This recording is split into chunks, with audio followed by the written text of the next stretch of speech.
Okay, hello everybody. Thank you so much for taking time out of your schedule to join us today. Today we're presenting on Cybersecurity Think Tank. It's a virtual roundtable event.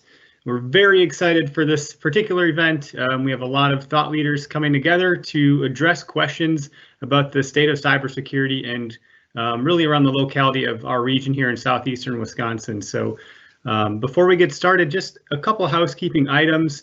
We're all at different locations. Some of us are home, some are at the office. So all of our thought leaders on this panel are presenting from different areas, and we're doing this as obviously, as you know, a virtual event. So if there are any unforeseen issues with internet connectivity or something like that, we will do our best to roll with those punches. We've, knock on wood, have had a lot of success with these events in the past and not had too many issues with that kind of stuff. Additionally, if you hear kids screaming or dogs barking, that might be my house. So I apologize in advance, and we'll do our best to mute mics if we have any feedback like that coming through.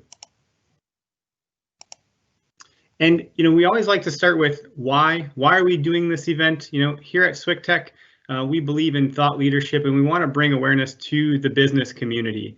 In particular, October, for those that don't know, is Cybersecurity Awareness Month. Which actually started in 2004. We believe that, or they believe that when an enterprise employee are cybersecurity aware, it means they understand what cybersecurity threats are, they understand what the potential impact a cybersecurity attack could have on their business, and then from there, what steps are required to reduce that risk and prevent that crime from infiltrating their workspace.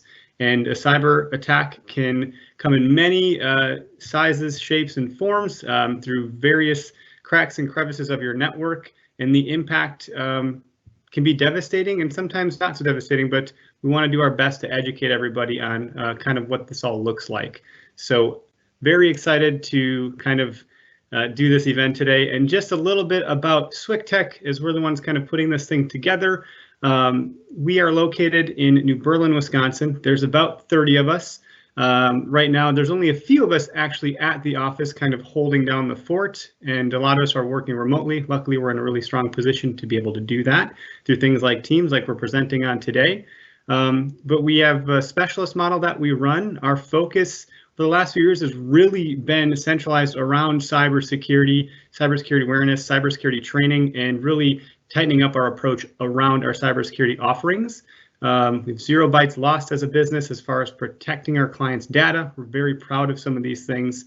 And traditionally, we're a managed service provider. So if you think about it, we are IT as a service to a degree, right? Being that IT team that you can rely on for day-to-day help desk things as well. Wanted to introduce our panelists.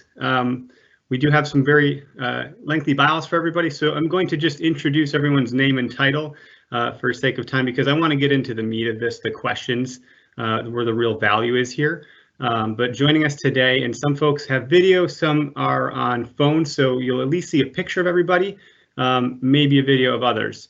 So Jim Temmer is the president of the Better Business Bureau of Wisconsin. Welcome to the panel, Jim. Joel Bork is a threat hunter with IronNet Cybersecurity. Isaac Montegudo is SWCTech's CEO. Thanks, Isaac, for being here as well. Steve Clark is the Senior VP for Wisconsin Bank and Trust. April, I should have asked you how to pronounce your last name. I'll take my best crack at it.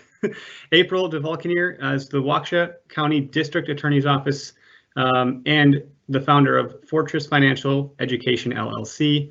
And then DJ Rodrian is the owner and president of Rodrian Insurance. So we hope that with this panel, we're covering all of the aspects of IT that everyone has questions around, and trying to cover the corners as best as we can, or that spectrum, if you will.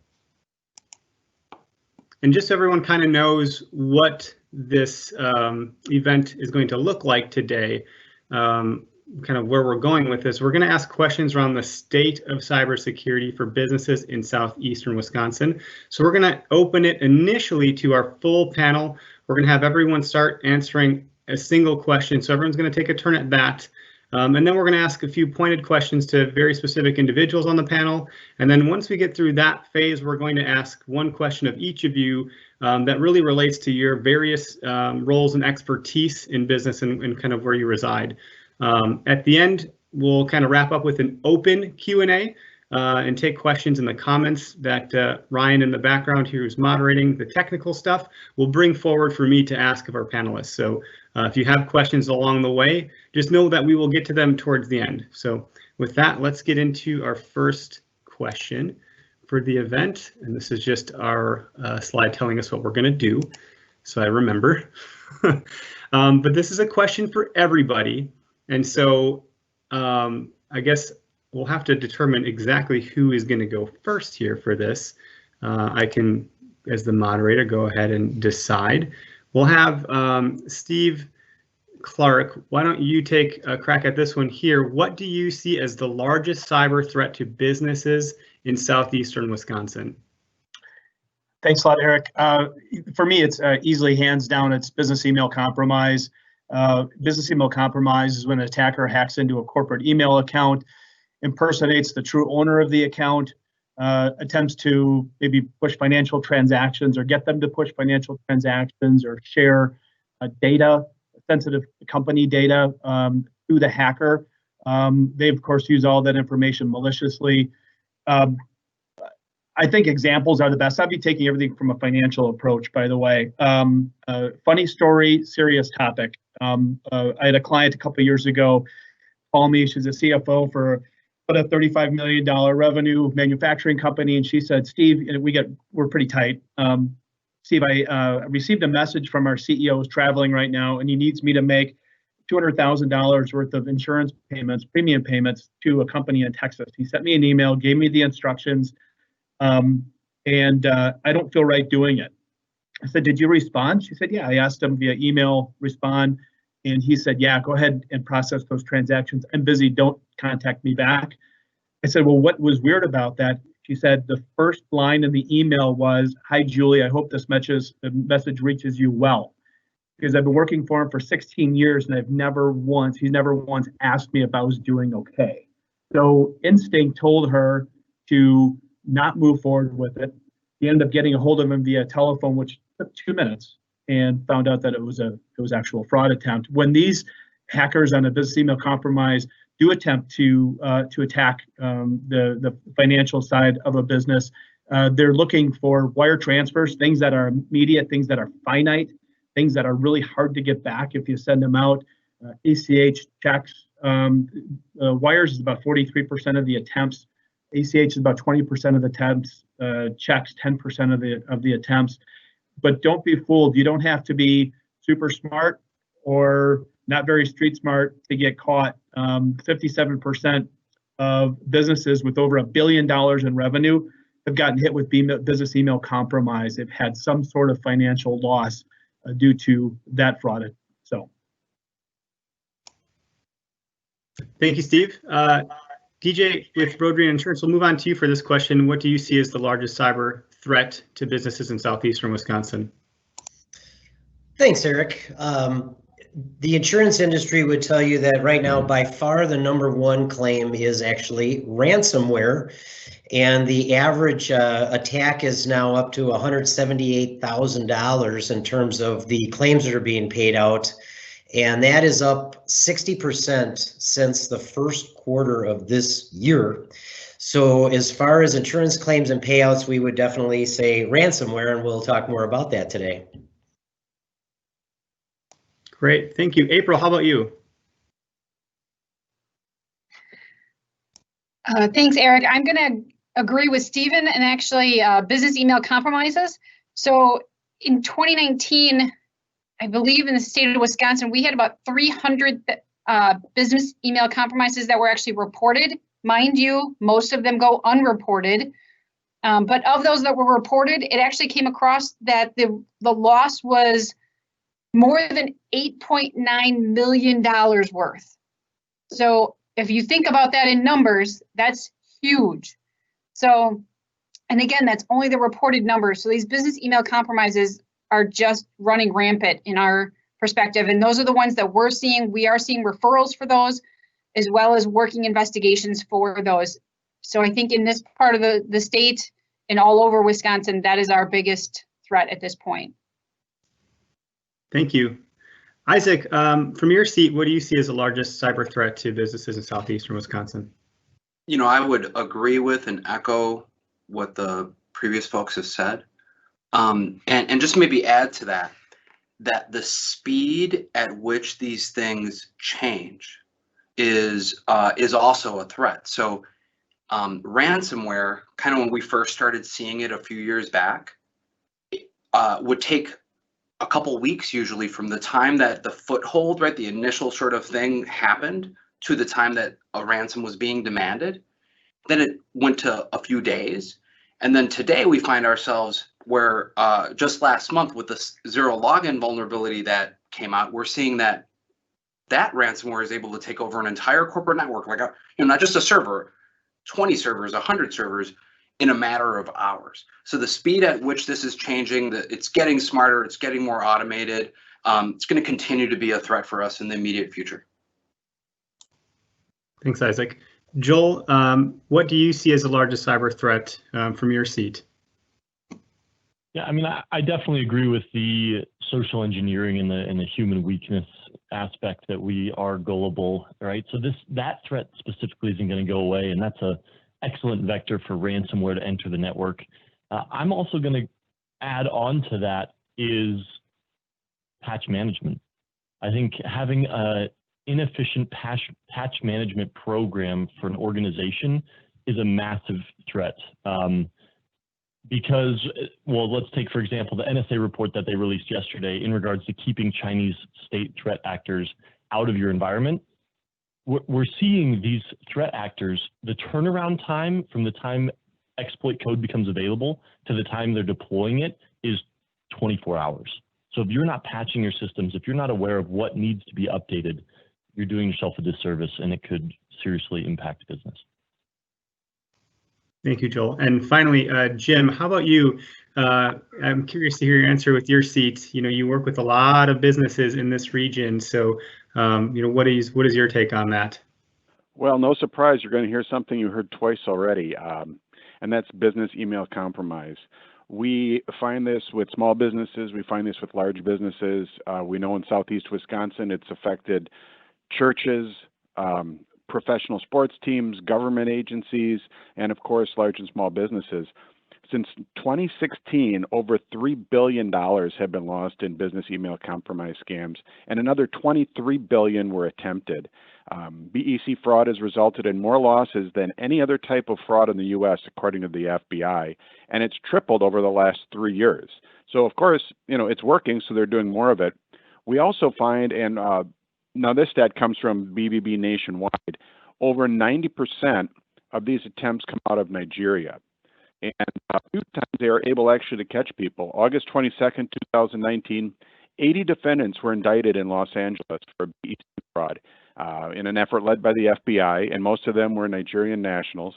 And that group was responsible for at least $6 million in losses.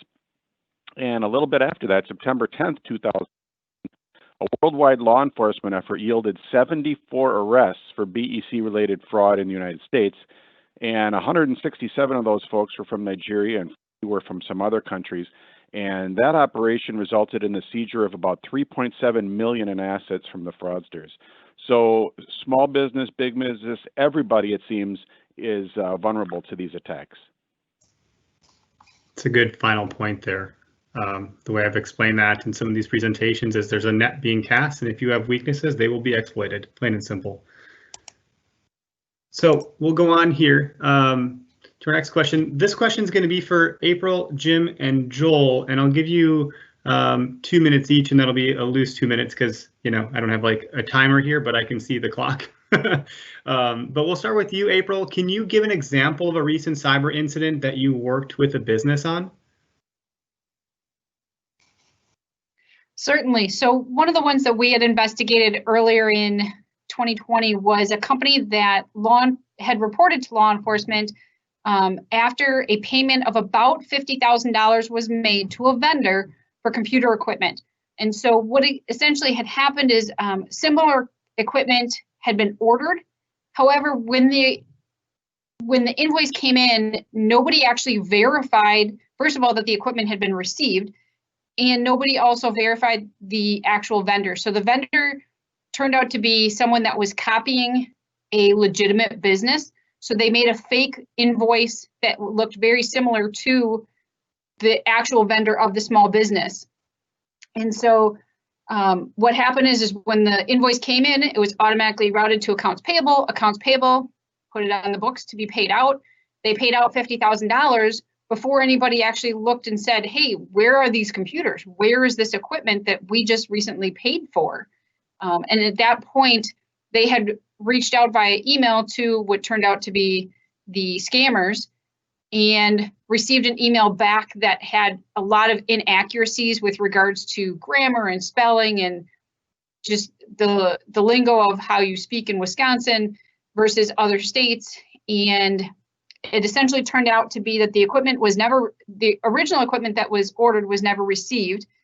And the company invoice was similar, but different than their actual vendor. And so the invoice was pretty close, but the email really threw it off base and was what was utilized to identify that there was an issue. And that's how they contacted law enforcement and got them involved. But essentially it was a fraudulent company that was issuing a invoice to this company for similar material, meaning that they had already fished in some of the employees of the company. They knew who was making payments. They knew what type of equipment was actually ordered and produced an invoice that looked very similar to the equipment they had actually ordered, but had never yet received. And so it happens all the time. And it we talked about it briefly earlier, but it's a matter of people that are not being as diligent when they're receiving emails. They're maybe clicking on links, or they're clicking on attachments, or accepting attachments through the emails that are not valid, and nobody's verifying it. And especially at this point with COVID, the biggest issue is so many people are remote. They may not know that the equipment's not been received. They're assuming it's been received because they're being forwarded the invoice to make payment, and so that's a huge red flag.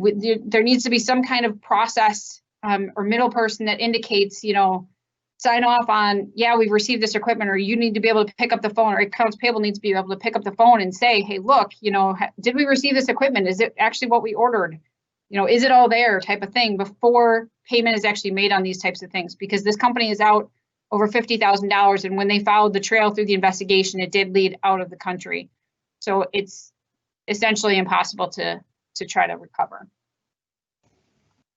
It's a very interesting anecdote that is a good real life example of what to look out for and what to implement. Thank you for that. Jim, I'll have you go next if you want to answer the same question about an example of a recent cyber incident that you were able to work with a business on. Sure, I'm just going to throw two of them out there because they're both parts of this whole business email compromise scam. And we need to know that sometimes it's money that the scammers are looking for, other times it's personal information. We were dealing with a business that was attacked this way, and there was a email that went out supposedly from one of the senior executives to HR saying that they needed to review all the W-2s for the employees. So the HR person got their data, sent all the copies of the W-2s up the ladder to the executive. Well, asked later, followed up on it, what did you need that for? Did you find any errors? And he said, well, I never requested that. So what happened is now somebody on the outside has all W-2 information, addresses, social security numbers, you name it, for employees of a fairly large company. And who knows where that information is out there now. They informed everybody, watch bank accounts, watch this, watch that. But scammers will take this information and sit on it for years perhaps, and then it will be used later to steal people's identity. So it's information as well as money. And another one you guys probably know well about, but real estate, closing transactions, the fake emails going out and wiring of money. They'll hack into a real estate company's email system, and they'll find out what's going on as far as who's closing where and what. They can get email addresses of clients. We've had this happen, and then they'll send out a fake email saying the escrow changed, and instead of bringing a check to the closing, you're going to have to wire it to this other bank 24 hours prior to closing. And we've had this happen, and we're finding a lot of real estate transactions are being compromised by this business email scam. That's very damaging and honestly quite terrifying. I almost wish I didn't hear that one. Thanks for sharing. Joel, I'll go to you last for this question before we move on. Any examples of recent cyber incidents that you were able to work on a business with? Yeah, no, this one is still undergoing incident response and remediation at this point, so I'm not going to dig into any names or anything. But once again, it comes back to patch management, and I love the fact that business email compromise is front and center for this. You know, because that is a huge means of financial loss. This is just a different means of accessing that data, right? So you have systems that have been unpatched, an exploit has come out. If you don't have an active security team working with that IT team to get those patches out, what happened was servers were popped, which means they were exploited. Then these attackers were able to laterally pivot throughout the network. And they spent lots of time digging and digging and digging, and they just didn't have visibility over their network, right? So you may have a firewall, you may have endpoint security, but what happens when you don't have visibility over that specific device or ongoing review, and then they're pivoting throughout the network? If you don't have that east-west visibility, you can get into a lot of trouble. So now at this point in time, it's okay, how do we prevent this moving forward? How do we establish these processes, these procedures, so that in the future, if this were to happen, we're able to stop that? So that's key. And then also awareness training, right? So bringing their IT staff up to speed and then providing security awareness for the rest of the organization as well. Perfect. Thank you. This question is going to be aimed at Joel, you again, Steve, and DJ. And so this one here, Joel, because you had just gone, I'll start with Steve. And what can the impact of a cybersecurity incident look like? Thanks, Eric. One thing I wanted to mention before, by the way, is the average time when you do get these business email compromises, and from the time of the hack to the time of the attack, meaning the time where they actually act on the information, the average number of days they're in there is 146, according to the Association for Financial Professionals. So they're getting in there, getting to know the personalities, like April had said, is that it's not. In that instance, they probably could have done a better job of getting to know how the dialect is, we work here in the state of Wisconsin, spelling and things like that. But they'll sit there for, half a year before they act on it, and they get pretty good. They know when you're in the office, when you're out of the office, and so on and so forth. So what does the impact look like? It's all lost. And I'll go from best case scenario to worst case scenario. And the best case scenario is you lose money. It sounds ironic, but that's the truth. Insurance can cover it. I'll talk to, DJ will talk about that a little bit on the ransomware side. But in most situations, the best outcome could be you lose money. The next one would be the loss of critical data. Can you, as a company, whether it's you're ransomware or they've taken over the system, they've stolen the information, can you operate as a company without key financial data, without databases and things like that? I had a senior care center, large senior care center that was ransomware, and they stole all of their critical data. Thankfully, they were one step away from getting all of their HIPAA information for their residents. Had they gotten that, they would have been in really deep stuff. And but they did get all of their key data, and they had to rebuild that. They did get their key back, so they were able to get that data back, but they weren't certain that it was all there. So it's taking them months to get through that. The third would be the loss of intellectual property, and that can cost a company, especially in the R&D side and manufacturing side, millions of dollars in losses, in lost sale opportunities, in other companies from other states, from other countries acting with your intellectual property. And the worst case scenario is the loss of client, vendor, or employee trust. If you have a client that your system has provided a hacker access to their data, that trust is automatically gone. It's hard to rebuild that if you can at all. But think about a hack on your human resource system, like we had talked about earlier, like Jim had talked about, having to cover your employees for fraud and theft insurance. Imagine if your vendor management system that had all of your AP information in it was accessed.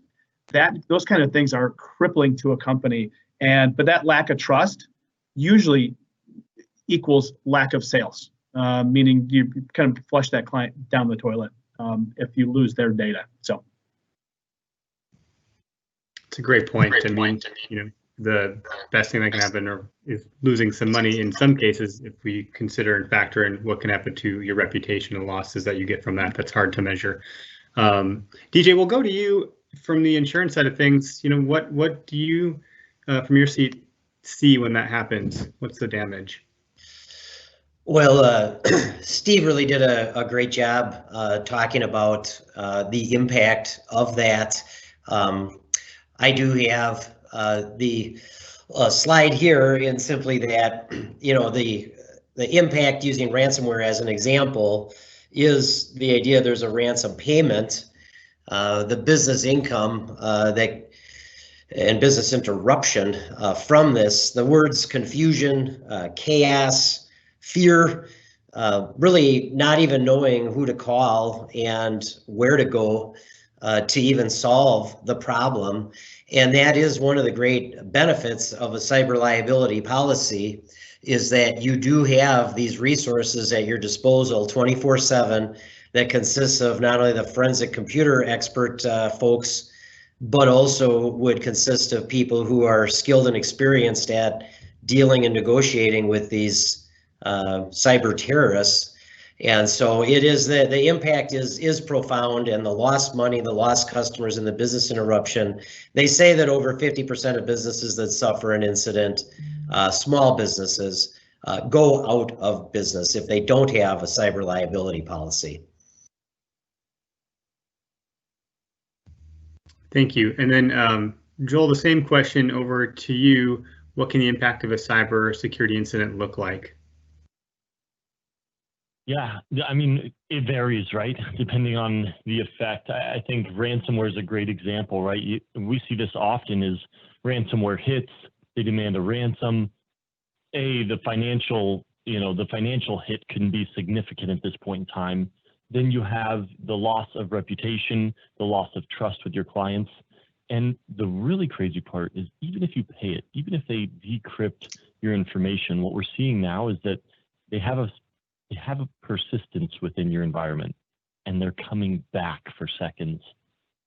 That's the scary part. So imagine rolling outages if you're not prepared for this, if you don't have proper backups, if you don't have a team ready to respond and who's prepared to effectively defend your organization. It's kind of like the waves just keep rolling in at that rate. These are all just such great responses. Thank you, guys. The next question, we'll start with Isaac. The question is, what things based on your expertise should an organization do to protect themselves? Thanks, Aaron. So, people have touched on some of these things, right? But I think he was just mentioning having a security program and a security response plan. In my view, companies should be looking at plans that protect their data and their operations kind of over the computer networks, which is what we've traditionally started to protect. And so, some of the ways to do this and the things that I typically advise clients to do is, as they look at new systems, be looking at ones that are modern, coming from leading cloud software solutions wherever possible, and that have open and accessible security information and security and compliance programs, right? That you can see those audits that are coming from their auditors every quarter, every month, whatever it is, that you get notified when there are security incidents. From a tactical perspective, right? From a perspective of what can I do today? It's the things that we've been preaching about really for a long time, right? So MFA on every single account, multi-factor authentication, right? Where you get a text message or you have an authenticator app with a code. On everything, bank accounts, social media, computer network accounts, ERP, you name it, anything that you're logging into. that all the apps in the business have, what I'll loosely call modern authentication. Without getting into this whole bundle of technology, this is the way that applications, know who each other are. Having endpoint and detection response systems and software in place, right? Firewalls and passwords are nowhere near enough these days. And then, we've heard business email compromise, I don't know, maybe many times in this conversation here. So I would say two things about that. One is constantly managed and cutting edge email security, because it's always changing. But number two is try to find alternatives to using emails, right? We're using Teams. You can have apps. You can have lots of different ways to interact with customers and your employees that aren't email. Email was never made to be secure since the 70s when it was created. I can send anybody in the world an email and say that I'm President Donald Trump at whitehouse.gov, and it'll probably get through, right? So it's not a secure way to communicate, and we have to kind of move to those secure ways. It's a lot to consider, Isaac. Thank you so much. And especially harkening back to the 1970s when it was invented, email was never really intended or meant to be secure. So with that being said, April, we'll ask you the same question next. What things based on your expertise should organizations do to protect themselves? Well, I've got a few things here, and some of it is truthfully not only to protect yourselves as a small business owner or as a member of a small business, but also to help us, because if it becomes an issue, we need these things to prosecute. And so that's where my perspective is going to be coming from. So the first thing is you need to have dual controls. Your accounts payable should not be the same person as your accounts receivable. There should be a person that's receiving the money into the company, and that person should not be the same person that's then making a deposit and or paying your vendors. You need to also make sure that you're verifying the name of your vendors and making sure that their addresses do not match any of your employees' addresses. We have had instances where employees will actually create their own vendors or create their own businesses and have the addresses separate, but have the addresses the same but have different names. So you want to be checking that at least on an annual basis, if not more often, just to verify that your vendors' addresses are not the same as any of your employees. You should also have a written policy in place on how the vendors are vetted and limit the authority as to who can add vendors into your system. And so when I say that vendors are vetted, make sure that your small business is utilizing DFI or Department of Financial Institutions. Make sure that they're a valid company in the state of Wisconsin. You know who their registered agent is, and that's important because if their registered agent happens to be somebody that's you can easily CCAP or go to WCCA and look up and see that they have a criminal history, obviously that's not somebody you want to be a vendor. You don't want that to be somebody that you're dealing with potentially, especially if they have judgments against them. So you want to also cross-reference your vendor's employees to the Circuit Court Act site. And the last one is to have a written policy as to who has authority to make large payments and approve large payments, especially wire transfers, essentially when that primary person is on vacation or gone, because as Stephen had said earlier, that's when they infiltrate. They know they're in your system for half a year, 6 months, and they know when people are on vacation. They know how this process works. They know when they're going to be on a flight, and they're going to tell you at that point that they need, money wired right now, and they can't do it because, they're waiting in the terminal or whatever the case may be. You guys as business owners or people within those businesses need to have a policy in place as to, okay, so if this is the primary person and they're not available, who else can the employee go to verify, to get a second opinion, to say, you know what, I've got a gut check here and this isn't feeling right and I want somebody else to say this is okay before I transfer $200,000. So if you have a policy in place, it's going to be much easier for your employees to say, hey, so-and-so wasn't available, so I went to this person instead, versus saying, it's my boss, I don't want to lose my job, I need to do this now, and then lose $200,000 before they actually mention it to somebody.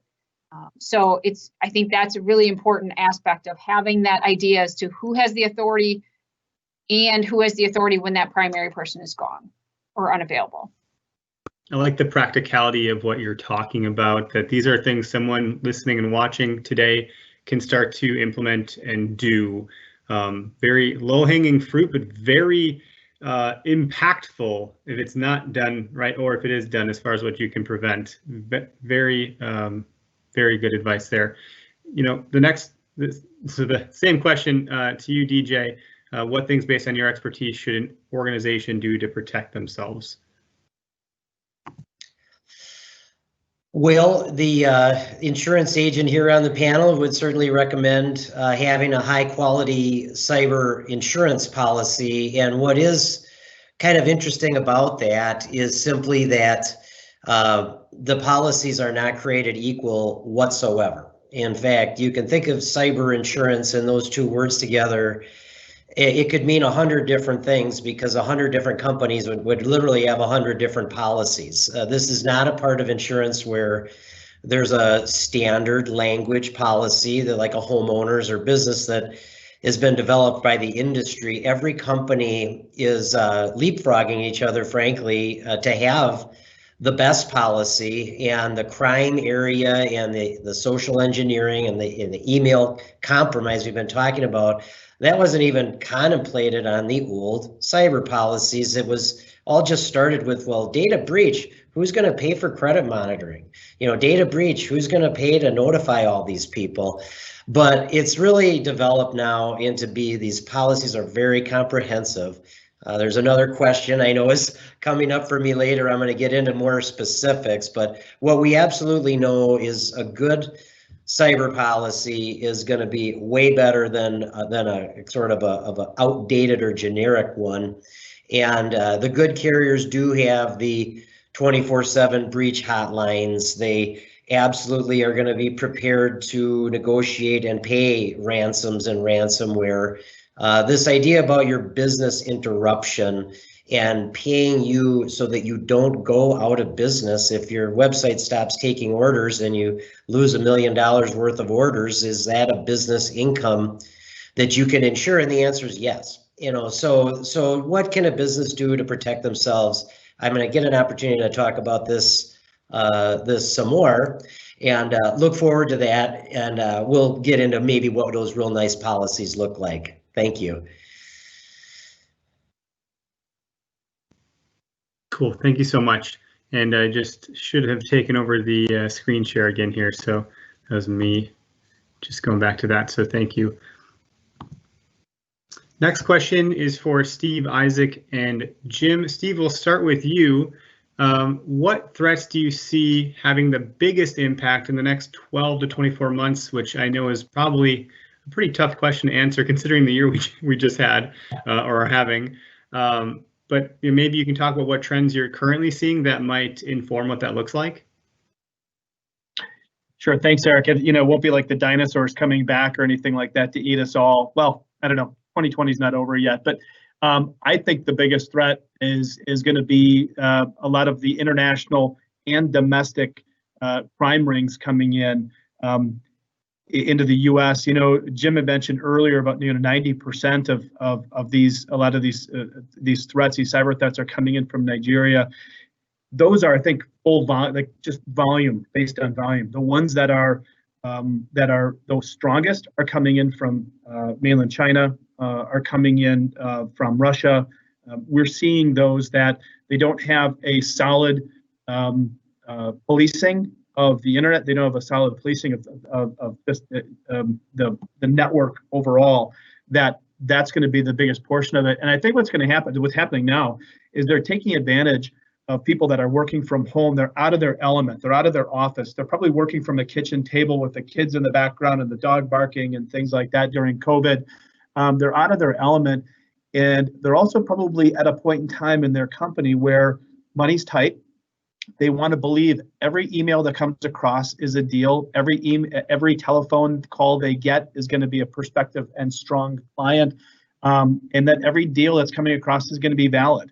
And you've got to be, I don't want to turn you into a cynic or anybody into a cynic, but I want you to be aware of what potentials are out there and around the corner. So I want to, not a cynic, I want to turn you into like a trust but verify kind of a person. That's from a business perspective. I'll let the cyber piece, talk itself and let the systems do what they do. But Even the, like I said, even the CFOs of multi-billion-dollar companies are getting taken advantage of. Imagine what a small business or mid-sized business owner who does maybe payables and receivables, him or herself. Maybe they don't have a 6-7 person finance staff. People are asked to do more with less and out of their element. So I think that's what's going to happen, is that people are going to be taken advantage of because they don't have their current work environment that they've always been comfortable in. So, and communication. So it's very logical. You painted a picture that's 2 kids, dog barking. That's actually what happens here. Anytime a package arrives, my dog barks, so it's hard to focus when there's just chaos happening. But I like what you said about trust but verify. I think that's fantastic. The last one of these we had done, I wanted to throw my phone in like because I'm terrified now. So certainly you don't have to go put your head in the sand. I like that. That approach is really good. Thank you. Isaac, I'll have you take a stab at that question as far as what you see coming down the pike in the next 12 to 24 months and maybe what trends you're seeing now to inform that. For sure. It's going to be more and more sophisticated and automated of what we've been seeing now. I'll just make the point one more time. Email is not secure. Since the 90s, we've been fighting spam and email. I worked in UWM in 1997, and we were telling people the same thing back, don't click on links, right? And so here we are 23 years later, still saying the same thing, right? So we have to move away from it, right? So we're going to see more automated spear phishing, more ransomware, attacks directed that are much more targeted, right? Like what we've been seeing now with really, really high automation. I'm not saying we're going to see more of this, but it's definitely out there now. It's something new. People are laying cell phones or sending devices into over UPS or FedEx into a business that then automatically starts trying to hack the wireless network and get in that way, right? We're seeing all sorts of things like that. But here's something that has come out a couple of times today that I think we have to focus on for a moment. Where are these attacks coming from? Right, we've heard China, parts of Africa. I've seen a lot of Eastern Europe, a ton of Russia. And you got to ask yourself the question, does your office in Pewaukee need to be accessible from every computer in Russia or in China? And the answer is probably no. Should anybody on the planet be able to try to connect into your VPN and exploit it, right? And so there's this thing called geofencing that we can do now. It's built into almost all the modern, firewalls and VPN appliances, where we can say, hey, only people from the United States can talk to this thing. It's not perfect. It's certainly not an answer to all these problems, and there's a million different ways to get around it. But it's just layering up on these security defenses, right? And really understanding who needs access to what.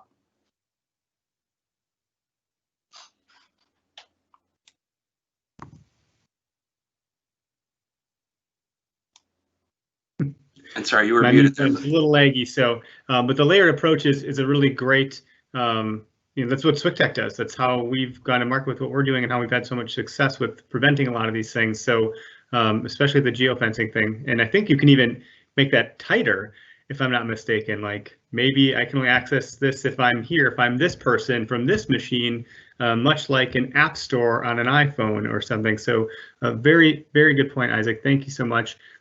Jim, we'll move it over to you as far as what you think some of those threats are when we look out to the next 12 to 24 months and the trends that you're seeing from your seat. Sure. I actually want to echo what Steve said. And at the BBB, we are not tech experts, but we deal with small businesses and we deal with people. So it's the human element. It's people working from home, pulled out of their element, who aren't going to be able to walk down the hallway and talk to the boss. They don't really pick up the phone and call people anymore. They're isolated. People are working, they're working hard, but their systems are out. So they're more open to getting that fake IT company contacting them saying, oh, we just signed up with your company and we're doing all your IT work now. Let me in your computer. Or actually, we're finding one. Of course, you didn't think you were going to hear anything about sex today in the cybersecurity panel, but sextortion cases are ramped up hundreds of % over previous years.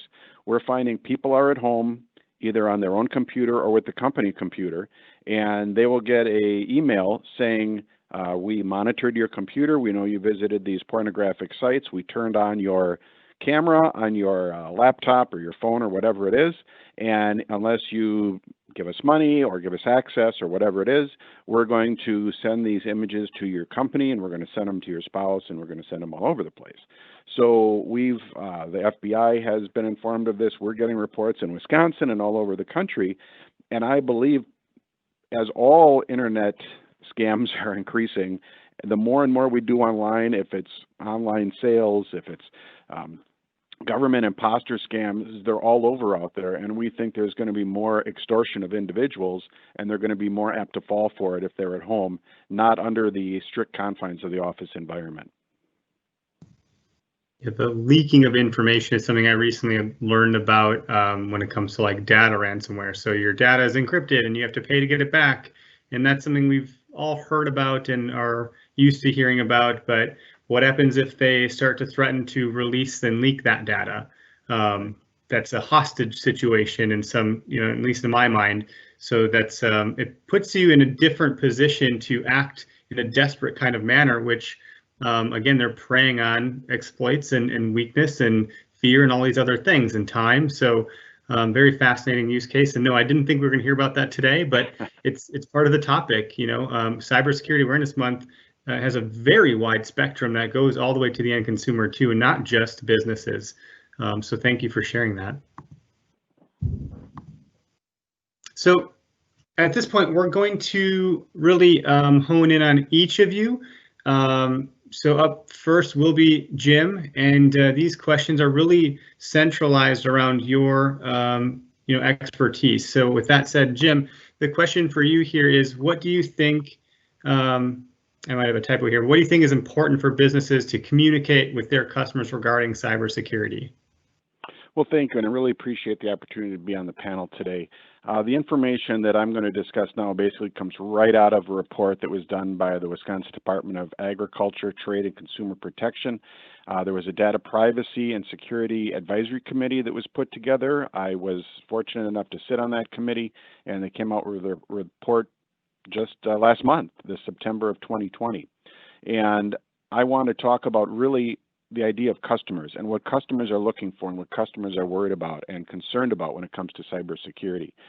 Now, everybody knows that in today's economy, consumers have to provide businesses with personal identifying information, PII. We all know that. And the information, most people understand it's collected, it's stored, it's shared, and it's sold like other products are. And the systems that store this information are compromised so regularly that businesses and consumers alike have normalized the occurrence of data breaches. We hear about it in the news, how many million there, how many million there. And now there's a massive industry, of course. Data storage market is estimated to grow from $56.8 billion last year, 2019, to over $144 billion by 2027. So those of you out there who are in the data storage market, you're on the right path.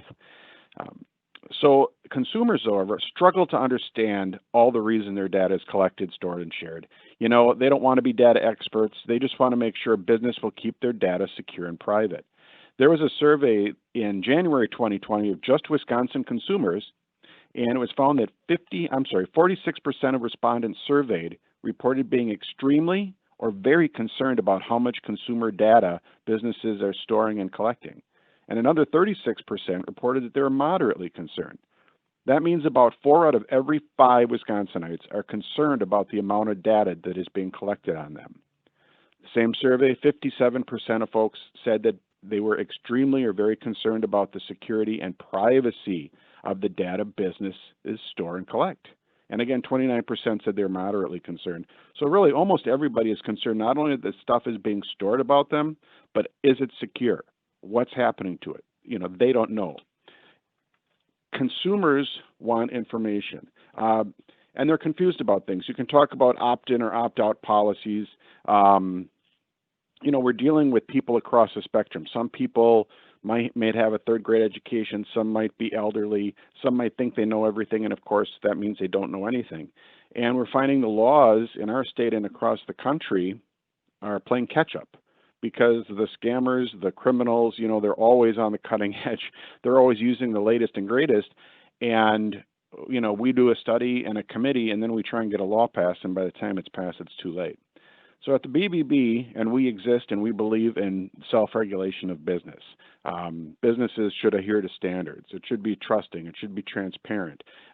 You should have ethics, and there should be ethics around big data.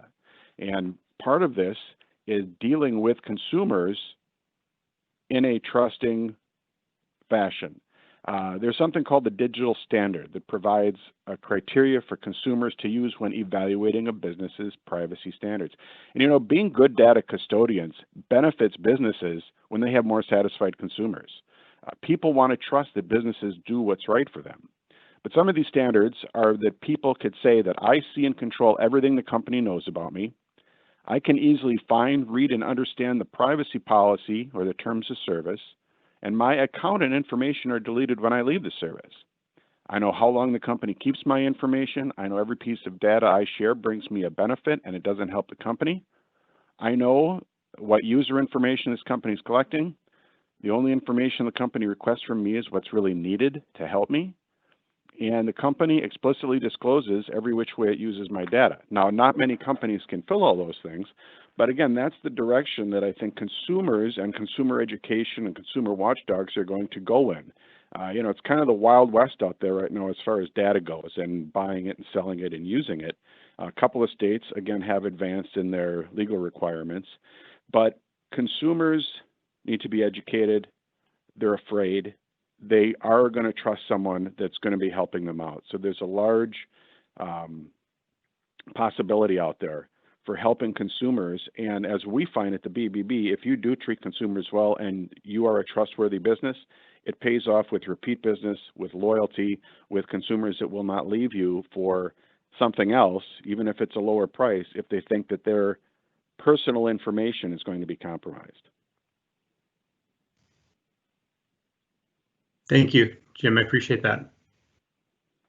It's a big topic. I like that it's synonymous with the Wild West is how you kind of put it. I would agree with that very much. Up next is going to be, oops, too fast there. Sorry about that, guys. DJ, what is the first step every business owner should do about cyber liability insurance? Thanks, Eric. I appreciate the opportunity to talk about cyber liability insurance. So many scenarios that are you know, very frightening to the consumer, and the policies, as I mentioned, they come in all shapes and sizes. And so really by way of instruction to the recommended first steps for small business owners is first of all, simply to inquire, do we have cyber liability insurance now, and how much does it cost? Most businesses have always had property insurance if the building burns down, liability in case someone slips and falls. Well, this cyber liability is completely, totally different. It's not thrown in. It does cost money, and it comes in all shapes and sizes. And you ask yourself, how much insurance do we have? A lot of policies will throw you 50,000 of this or 100,000 of that, when really you might need $1 million or you might need $5 million. The idea that these policies have evolved to have many different coverage parts. Third party is kind of the original. What if I get sued for a data breach? Well, that's just protecting you from third parties, but first party means your business. How do you pay the actual costs of business interruption and system damage and putting your system back? Real money and having to pay people hundreds of dollars an hour to fix your system. And then last is the area of crime. And this wasn't even really covered on the first cyber policies. Now they're coming up with new words for it all the time. And what we know for a fact is, you know, what's bad is when a business has no cyber at all. And most small businesses honestly don't have it. Better would be to have some kind of cyber, which often there are things you can throw in affordably for hundreds, not thousands of dollars. And that's better than nothing. But really the best is a high quality, state-of-the-art policy. And when you get into these best of class, best of breed policies, what you begin to realize is it's not one policy, it's actually literally can have as many as 15 different coverage parts that we call. And you can have $1 million or more of different kind of critical coverages that you need in the event of a disaster. And in the area of crime alone, there can be on these cyber proposals, many different types of coverages that are included. And so when you talk about business interruption, there's different kinds of business interruption. Dependent business interruption actually means you're doing business with someone who's been shut down from a cyber incident. What if your biggest customer goes out of business because of a cyber interruption and it impacts you? That's called dependent business interruption. So these policies are complex. These proposals have lots of different types of offerings here. If you're a small business, for as little as $1,000, you can have a very robust cyber policy that does have limits shown for things like invoice manipulation, social engineering, everything we're talking about today, you can protect yourself from. And it really does take an agent and company that have chosen to really kind of specialize in this. And it might be your agent, it might be the agent you already have. If not, my contact info is available and I can look at anything you have or are thinking about buying, and just really appreciate the opportunity to enlighten people and teach people that there is protection available out there, and we're here to help. So I really do thank you for the opportunity to be on here and pass it on to the next person. So thank you. Fantastic. Joel, you're going to be up next. I'm just going to switch back to sharing my screen here before I switch slides. And your question really is related to kind of your domain of expertise, Joel. What is collective defense and how is it changing the way organizations approach their cybersecurity strategy today? Yeah, and thanks for sending it my way, Eric. So collective defense, what we've done, and I kind of touched on it, is you have to be able to have visibility into your network. So what we've done over at IronNet is we've given you visibility into your network through sensors, whether it's north-south traffic or your end users traversing out to the internet, or whether it's east-west traffic. So somebody pivoting laterally throughout your network. But on top of that, we have implemented Iron Dome, which is our collective defense. And this allows information about those threats hitting people's organizations, whether it's in finance, healthcare, energy, oil and gas. You're able to see information about the threats, and it's allowing SOCs to work together to better defend environments. So that is collective defense in a nutshell. It's an anonymized way to share data about threats and that threat intelligence so that other people can detect it in near real time. So imagine, right, the Bank of Wisconsin is working with other banks around not just Wisconsin, but throughout the United States to defend their environments, right? If a user's phished and they traverse out to a website that was rated at another organization, right? It was caught, they had an incident. That threat intelligence can be shared in near real time so that if it's even seen and it bypassed other security controls, that organization would be alerted of it. So that's collective defense in a nutshell. And that's what we see is we're seeing organizations join ISACs, we're seeing organizations join ISAOs, and they're looking to deploy this collective defense mindset. It's defense in depth. You have to focus on your users, your endpoints, your network, your firewalls, and then you also have to, once you gain that maturity, be able to share that threat intelligence back to the community and receive it as well and implement it in your environment. So thanks so much for having me on today. Yeah, the name really is the definition itself, and you explained it really eloquently. Thank you for that.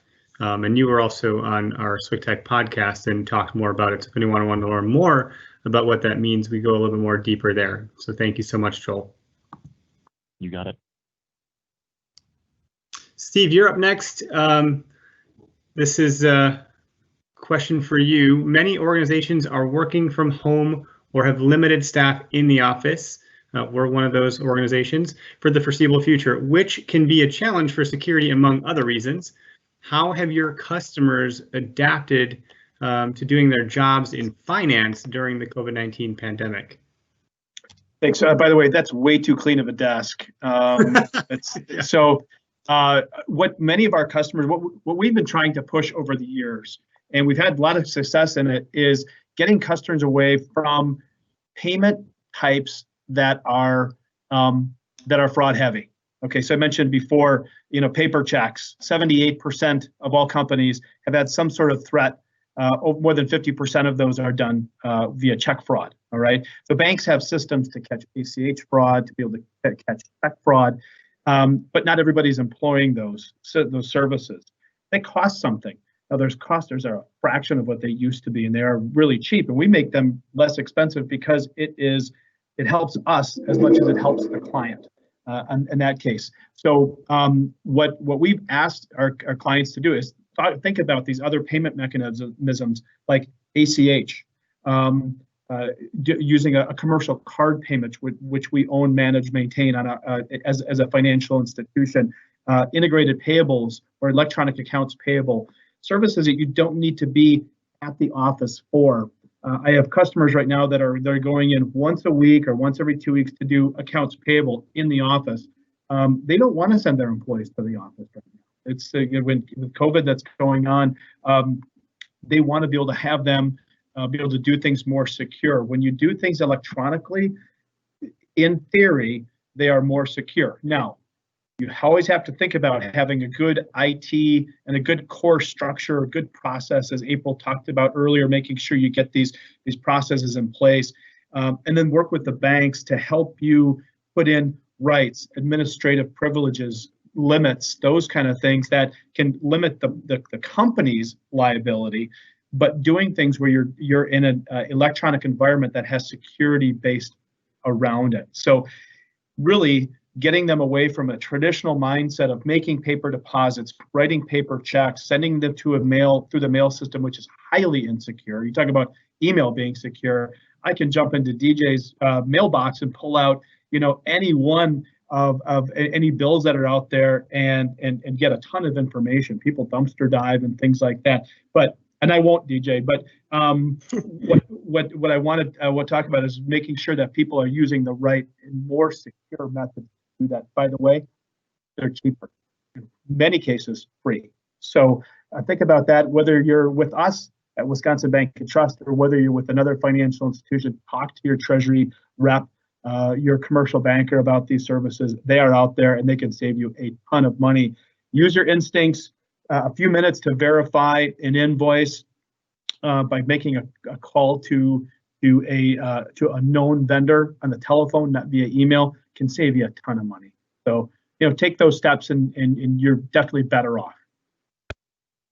Thank you. That's a great response. That last part about making a phone call, every now and again, we'll see someone that has been compromised, or maybe like even I will, and I'm not technical, even, like I can speak tech to a degree, but I don't know how to push a lot of the buttons and turn the knobs, so to speak. And if I see someone has been compromised, I'm picking up the phone and calling them and telling them, because oftentimes they're not going to get a reply via email because the rules have been changed in their system. And so it's like they're very appreciative and thank you. Oh my gosh, I didn't realize this. No one's called me yet. So it's so common sense. It's so common sense. Well, yeah. Thank you. Great response there. And Isaac, you're up next. The question for you is, what's the role of leadership in building strong security for an organization? Thanks, Eric. So, I would echo what everybody has already said and just add a couple of things. So one is to define the company's data protection as a business problem, right? And one of the things you get to when you do that is classifying your information. There are certain things that are worth protecting more than others. And this helps your technical people immensely, because then it gives us direction and helps us know the things to work on first. A couple quick points is, passwords are not enough anymore. Authentication and all these things are changing. And so you need to know as a leader that this is happening. Now, some people are comparing security incidents in our space to like tornadoes or hurricanes. I'm not sure about that metaphor, but it does give you this view that you kind of need to prepare for these things that happen, somewhat randomly, right?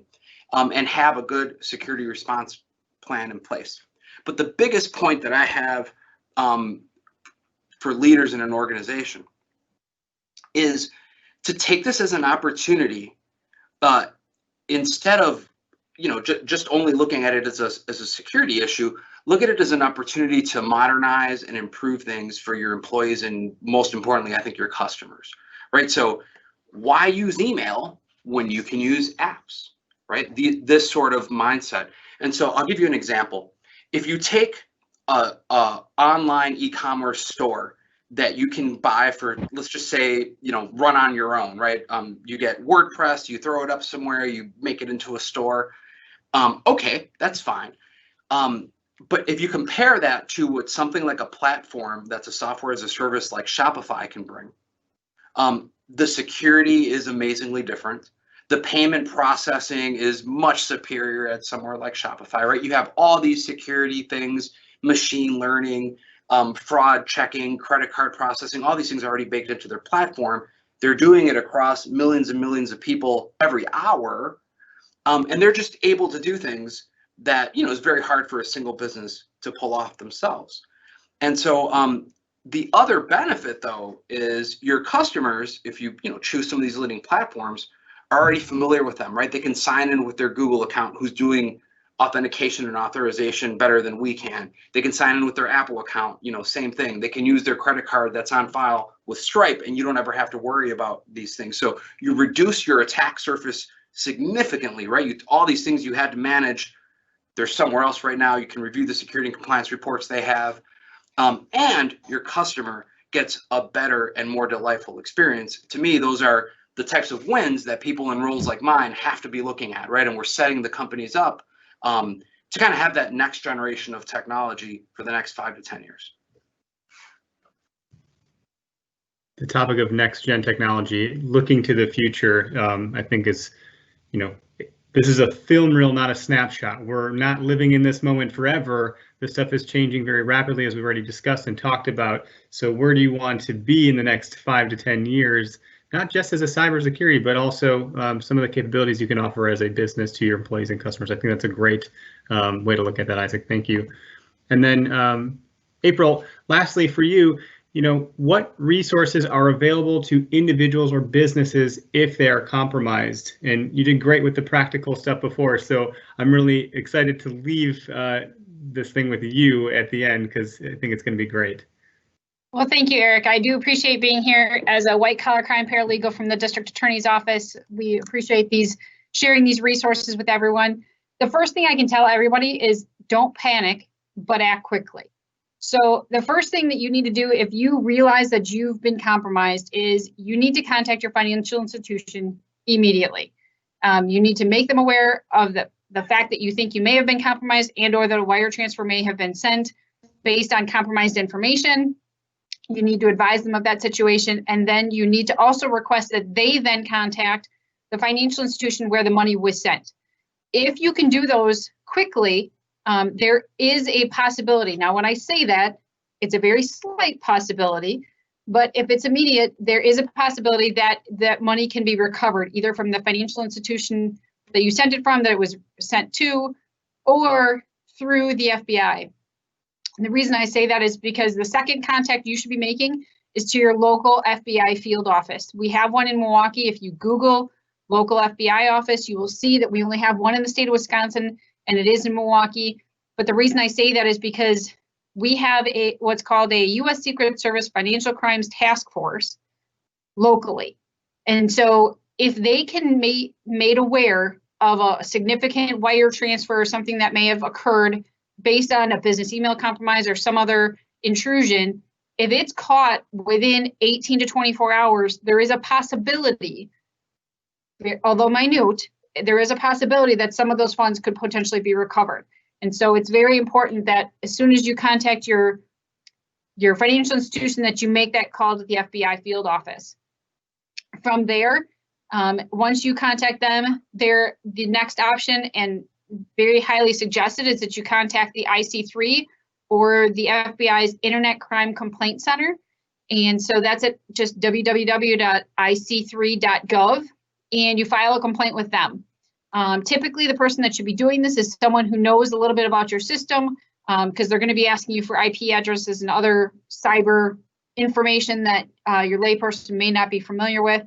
So just so you're aware of that in advance, but you do your best to give them as much possible information as you can. And again, you can Google that, just IC3.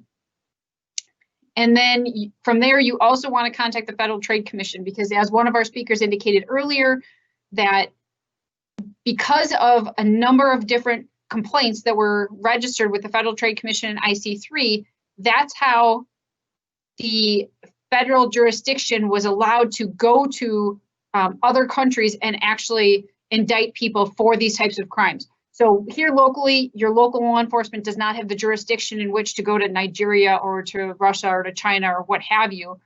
But because the Federal Trade Commission is a federal agency, they track all of these. And once they get enough of them in the same area or with the same IP or same suspect, they can actually go after them. So you want to also be making sure that you're contacting that Federal Trade Commission. And it's just ftc.gov. And on there, you can follow the links to file a complaint. They have a complaint assistant, so you can do it right there online. The important part of that is once you've actually filed that Federal Trade Commission report, it will essentially help you create an affidavit that you can then just print off after you filled out all the information, and then you take that to your local law enforcement agency to file the police report. Because depending on your insurance, that's actually what you're going to need to be able to file with your insurance company, indicating that this loss or this compromise has occurred. And so that's essentially the process in which you want to follow: your financial institution, the FBI office, IC3, Federal Trade Commission, and then your local law enforcement. And from that point, you know, it's going to be one step at a time, one day at a time as you try to recover. So those are the best options that I can give you as resources right now, but please feel free to reach out if you have any other questions. Like I said, I'm the white collar crime paralegal here in the Waukesha DA's office. So Eric, thank you, and the Switch Tech team today for having me. Absolutely. Thank you so much, everybody. You know, with that, I believe Ryan just posted in the Q&A. If there are any questions for anybody on the panel, you know, that you want to aim or point to them directly, please ask them, and we'll see if we can get a response for you. If there's any general questions, we'll see if someone wants to grab it. We will be sending out an email tomorrow with a recap of this to everybody that was in attendance. You'll be able to see this presentation again, so if there's something that maybe you missed for any various reasons, you can watch again, or, you know, spend some more time on some of the different things people had to say. We'll also be sending out our Net Promoter Score survey to ask how you think we had done today too. So always looking to make improvements where possible. So thanks everybody for joining us today. And we'll hang out for just a moment here. If we don't see any questions come through in the next minute or so, we'll go ahead and end our broadcast. Eric, thanks to all our panelists again today. Eric, do you want to touch on some of the questions that were already asked in the chat I can. throughout the event? Yep. Let me grab a couple here. So someone had asked, are there any suggestions for added security with a workforce working from home? And it looks like Isaac had responded in chat there. Anybody else have anything, or anything, Isaac, that you might want to add to that? Well, I would just point to corporate VPN and corporate-owned laptops that already have all the policies and things that, you know, the company has set up. Really, their security situation shouldn't be that much different if they're in or outside of the corporate building. Got it. Another question: should employers begin moving to a VM daily drivers to better mitigate against APTs? That sounds pretty technical. Joel or Isaac, I think, could do a good job answering that one. Sure. You know, should we be building virtual machines for people to work on to mitigate against advanced persistent threats, right? These are, somebody drops a bug in your network, that thing is sitting there for months, and then does something. And the idea with using virtual VMs, virtual machines around it, is that each time you start those up, they're fresh, right? Like when you turn them off, they delete. When you start them back up, none of the old stuff was there. You know, for some companies, that level of protection is probably needed. where I think is probably a little bit better time a little bit better spent is with something like App Blocker. That what it does is it looks at all the applications running on a computer, creates fingerprints, if you will, for them, and then only allows those things to run. We have some environments where we do this in. That way, if somebody sends in an email and you click on a thing and it tries to run some software right on your computer, that software won't work. It doesn't mitigate against people tricking your employees, but it does against them breaking in and getting footholds in your network. Perfect. Yeah, that's a great answer. Do you mind if I add on to that, Eric? Please do. Yep. So yes, I think we see a lot of employers moving to this virtual machine deployment where, basically everything is in the cloud. The user logs in, it's a virtual machine, and whether it's GCP, Azure, AWS, and it does provide security. Now, what's interesting is gaining visibility into what's occurring in your environment now becomes much more difficult for those defending. Now they're getting there, right? So these cloud service providers are understanding that, okay, now we need to be able to mirror this traffic to give it to our defenders, et cetera, but it's still evolving in its current state. So while yes, it does help gaining visibility into that, so work with your IT teams to see if it's a viable option for the types of services you're providing your clients. And I hope that helps. But then also, yeah, we use Jamf, so we're an all Mac shop, but we're able to lock down our, company provided devices using corporate VPNs, so we can dictate what applications and what software is allowed to be executed on the device. Beautiful. Thanks for the response. We'll do one last question here for sake of time. I know we're a bit over, but I think the quality of the content that we're sharing with everybody is worth it. So the last question that we'll ask here is geofencing accessible to the typical small business that is not currently in a managed service contract? So I think I was the one that brought it up, so and I'm sorry to monopolize these questions here, guys. So yes, it is accessible. There's a lot of different ways you can do it. Geofencing is really just keeping a list of IPs that are they're public ones, right? The IP addresses of all the computers and how they're allocated across the world. And then you just want to either only allow some or block a bunch of them, right? And so you can do this on a per computer basis with something called a host file. It's a little bit to manage. There's some apps you can get that can help you with this. But then also, if you have that corporate network, right, that maybe a small business doesn't, those same rules that apply at the office on geofencing would also apply at your house when you're VPN'd in, right? Like it's the same sort of, it's not exactly the same thing going on, but it's the same sort of rules and policies that are in place. If I happen to know Rick Appleby who asked this, I can help you with this, Rick, if you like. I would be more than happy to. Perfect. Everybody, thanks so much for your time on the panel today. I think you all answered the questions really, really well. I learned a lot, probably too much again, so I'll have to contemplate throwing my phone into a lake again. I don't know why that's my go-to for that, but thank you for your time, and thanks everybody who tuned in to watch today. We appreciate it a bunch. Thanks everybody. Thanks, everyone. Thank you. Yep. Thank you. Have a good day. Mhm.